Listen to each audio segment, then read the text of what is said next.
తిరుమలలో మనం జుట్టు ఎందుకు ఇస్తామో తెలుసా?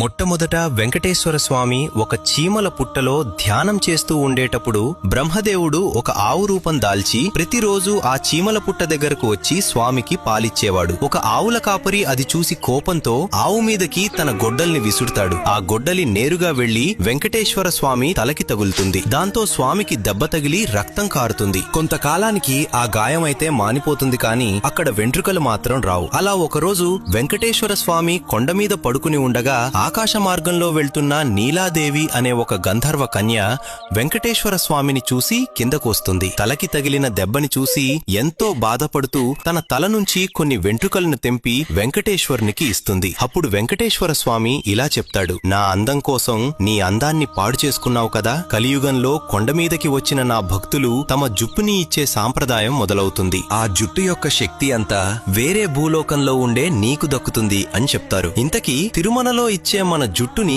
ఏం చేస్తారో తెలిస్తే కామెంట్ చేయండి. తెలియకపోతే గోవింద గోవింద అని కామెంట్ చేయండి.